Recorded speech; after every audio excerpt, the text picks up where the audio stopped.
Start. Hello and welcome to the commerce at home. आज हमारा है लेक्चर नंबर 16, जिसमें हम पढ़ने वाले हैं अपना सेकेंड चैप्टर में चैप्टर का क्या नाम है? Partnership admission.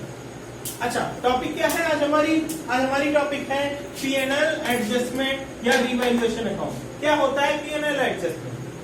इसको बोलते हैं लाभ हानि समायोजन खाता, या फिर दूसरा इसी का नाम पुनर्मूल्यांकन खाता, रिवैल्यूएशन अकाउंट। चलिए सर, ये क्यों बनाया जाता है और क्या होता है? सबसे पहले तो ये समझ लीजिए कि ऐसा क्यों होता है, तो आपको समझ में आ जाएगा कि क्या क्या इसके अंदर होता है। क्लियर? चलिए मान लीजिए XYZ, मान लीजिए X और Y दो पार्टनर थे, X और Y। वो दोनों एक फर्म को चला रहे थे, एक बिजनेस को चला रहे थे और बहुत खुश थे, अच्छे से काम चल रहा था, बहुत अच्छी प्रॉफिट कमा रहे थे। उसी में एक आदमी आया Z, देखा कि तुम लोग बहुत अच्छा पैसा कमा रहे हो, मुझसे भी पैसा ले लो यार, पूंजी लगा लो मेरी भी, और मुझे भी पार्टनर बना लो, ठीक है? तो Y क्या कह रहा है X से? ऐसा है भाई, देखो 1 अप्रैल से बिजनेस चल रहा है, 1 अप्रैल से बिजनेस चल रहा है। आज है 31 दिसंबर और साल कब खत्म होता है? 31 मार्च को। इस 9 महीने में और इस 3 महीने, ये 9 मंथ या ये 3 मंथ। चलिए, X और Y बिजनेस चला रहे थे, कोई दिक्कत नहीं थी। Z आ रहा है किस तारीख को? Z आ रहा है, एडमिशन ले रहा है 31 दिसंबर को। 31 दिसंबर को Z आ रहा है और कह रहा है कि भैया हमें भी क्या दे दीजिए? एडमिशन दे दीजिए। तो YZ आपस में बात करने लगे, क्या कहने लगे? यार देखो, अगर हम इस तारीख को Z को एडमिशन देते हैं, Y कह रहा है X से कि भैया अगर हम इस तारीख को एडमिशन देते हैं तो भैया वो आ जाएगा और प्रॉफिट में वो भी हिस्सेदार हो जाएगा। तो जितना हम इस 9 महीने में कमाए थे उसमें भी वो हिस्सा पाने लगेगा, क्योंकि खाता कब बंद होगा? 31 मार्च को। कब बंद होगा? 31 मार्च को। अब बताइए, क्या Z को इस महीने 9 महीने जो मेहनत चली है X और Y की, उसकी प्रॉफिट में हिस्सा मिलना चाहिए क्या? Z को मिलना चाहिए? बिल्कुल नहीं मिलना चाहिए। क्यों? क्योंकि इस टाइम पे तो ये था ही नहीं। बट उसके बाद जो बाकी 3 महीने हैं उसमें Z को प्रॉफिट में हिस्सा बिल्कुल मिलना चाहिए, इसमें बिल्कुल भी नहीं मिलना चाहिए। तो 31 दिसंबर को X और Y जब बात कर रहे थे तो Y तैयार नहीं हो रहा था कि भैया यार खाता इस तारीख को बंद होगा, प्रॉफिट इस तारीख को पता चलेगी। अब बताइए, Z को इसमें एडमिशन ले लेंगे अगर, तो बताइए कैसे हम प्रॉफिट बांटेंगे? उसका भी हिस्सा बनेगा, उसको भी शेयर देना पड़ जाएगा। हम उसको शेयर नहीं देना चाहते, तो X ने कहा बिल्कुल फिक्र मत करो, हम एक बार यहाँ पे 9 मंथ एंड पे 31 दिसंबर पे ही हल्का फुल्का मेमोरेंडम कुछ ऐसे रफली अकाउंट बना लेते हैं, पता कर लेते हैं कि हमारे बिजनेस में प्रॉफिट भी हो सकता है इस 9 महीने में उन्होंने कुछ नुकसान झेला हो। तो अगर नुकसान आ रहा होगा तो Z का काम नहीं लेंगे, नुकसान क्यों ले? पहुंचते ही नुकसान झेल लें। तो ऐसा करते हैं X और Y मिलकर कि 31 दिसंबर को ही एक अकाउंट बना लेते हैं और पता कर लेते हैं कि इस बीच में हमको प्रॉफिट हुआ है या नुकसान। प्रॉफिट हुआ है तो हमारा है, XY बोल रहे हैं हमारा है, और नुकसान भी हुआ है तो XY बोल रहे हैं हमारा है। Z से उसका कोई मतलब। तो इसी बीच में एक अकाउंट बना दिया जाता है। कब? जब एडमिशन लिया जाता है या फिर कोई छोड़ के जाता है। जब भी कोई छोड़ के जाएगा तो वो अपना हिस्सा लेके जाएगा, और जब कोई नया आ रहा है तो पुराने पार्टनर क्या सोचते हैं कि भैया हमारा जो भी प्रॉफिट वगैरह होगा सब हम लोग बांट लिया जाए, पहले ही खत्म कर लिया जाए सब कुछ। उसके बाद जब जेड आ जाएगा तो फिर से एक नया बिजनेस नए सिरे से स्टार्ट किया जाएगा, ताकि इसको कुछ एक्स्ट्रा पैसा ना मिल पाए। जिस टाइम इसने मेहनत नहीं करी उस टाइम उसमें प्रॉफिट में कोई हिस्सा होने वाला नहीं है, और जिस टाइम उसने मेहनत करी है उस टाइम उसका प्रॉफिट में हिस्सा होने वाला। इसके लिए हम बनाते हैं रिवैल्यूएशन अकाउंट। ठीक है, अब रिवैल्यूएशन में क्या क्या देखा जाता है? मान लीजिए कि एक्स और वाई मिलके कुछ रिजर्व बना के रखे थे, या पिछले साल की कोई प्रॉफिट थी अभी बांटे हुए नहीं है, तो बताइए वो सब बांट लेंगे ना पहले ही इसके एडमिशन से पहले। क्यों?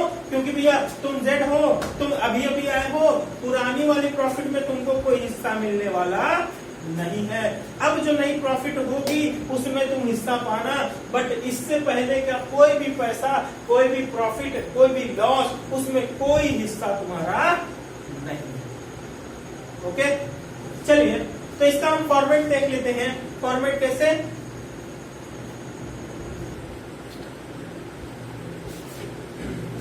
चलिए जो हम फॉर्मेट देखने वाले थे वो फॉर्मेट देखते हैं। क्या है फॉर्मेट भैया? Particular amount. अगर आप इसको क्लियरली लिखना चाहें तो लिख सकते हैं पार्टिकुलर अमाउंट,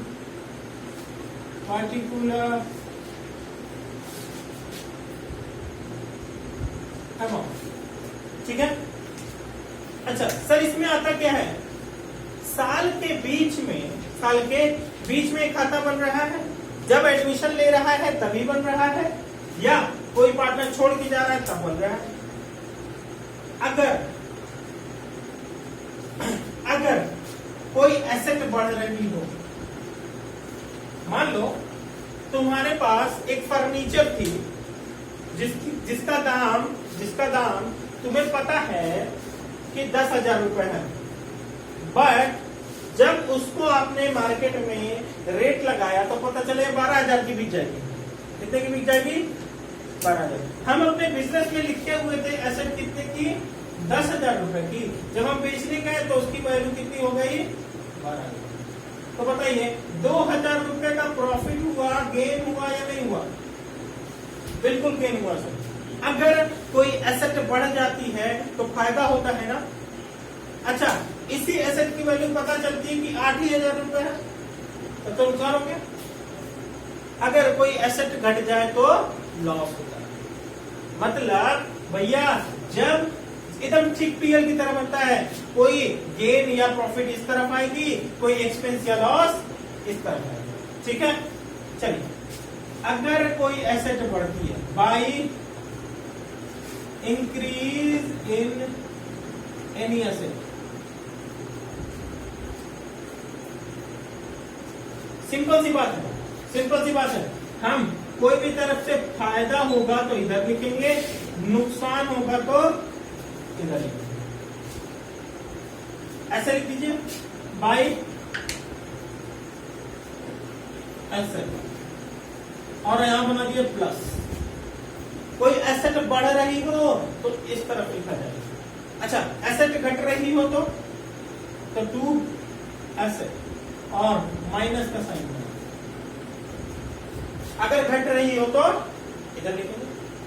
अच्छा, अगर कोई लाइबिलिटी मान लो किसी को 10,000 रुपए देना था, वो हमारी जिम्मेदारी थी, हमारी लाइबिलिटी थी, बट जब देने का टाइम आया उससे पहले उसकी लाइबिलिटी मतलब उसके पैसे में इंक्रीज हो गया। जैसे कि उसको पता चला बाद में कि हमें 10,000 नहीं क्या देना है, 15,000 रुपए। कितना देना है? 10,000 के बजाय 15,000 देना है। अगर हमारी जिम्मेदारी बढ़ गई, लाइबिलिटी बढ़ गई, तो हमको 5,000 का नुकसान हो गया ना। कितने का नुकसान हो गया? 5,000 का। तो वो अगर कोई लॉस हो रहा है मतलब लाइबिलिटी बढ़ने पर, कोई लाइबिलिटी बढ़ने पर लॉस होता है तो इधर आएगा। अच्छा, कोई लाइबिलिटी घट जाए तो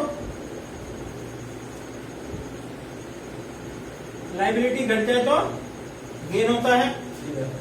क्लियर? अच्छा, कभी कभी ऐसा होता है हमें पता ही नहीं था ये लाइबिलिटी है, बाद में हमारी लाइबिलिटी बन गई, बाद में हमारी लाइबिलिटी बन गई, जिसको हम अनरिकॉर्डेड बोलते हैं। आता है कभी कभी क्वेश्चन में अनरिकॉर्डेड लाइबिलिटी। भैया हमको पता ही नहीं था लाइबिलिटी, अब पता चला लाइबिलिटी, तो वो भी हमारा नुकसान है।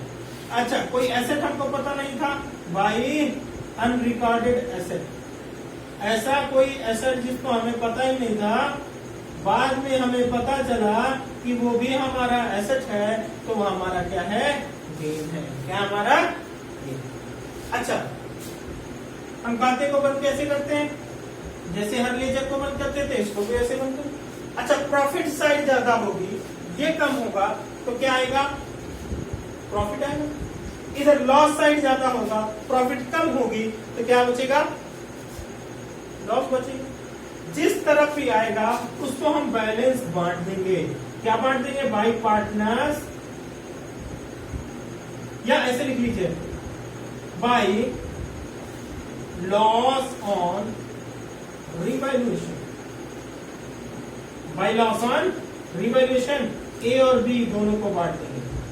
कौन से रेशियो में, ओल्ड रेशियो। किस रेशियो में, ओल्ड रेशियो।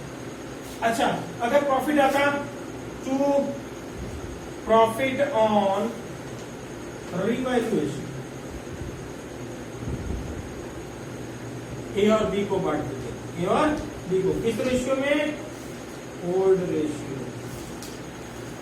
भैया क्योंकि ये हमें पता है पुरानी चीजें हैं, जेड के एडमिशन से पहले जेड 31 दिसंबर को एडमिशन ले रहा था, उससे पहले की जितनी बातें होंगी वो पुराने पार्टनर लेते हैं, चाहे प्रॉफिट हो चाहे लॉस हो।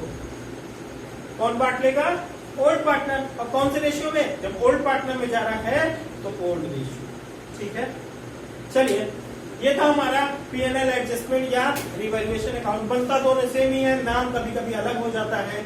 अगर आपको मेरी वीडियोस पसंद आती हैं तो आप इसको लाइक, शेयर और सब्सक्राइब करते रहिए, दोस्तों को भेजिए ताकि वो भी आपकी तरह ही पढ़ाई कर सकें।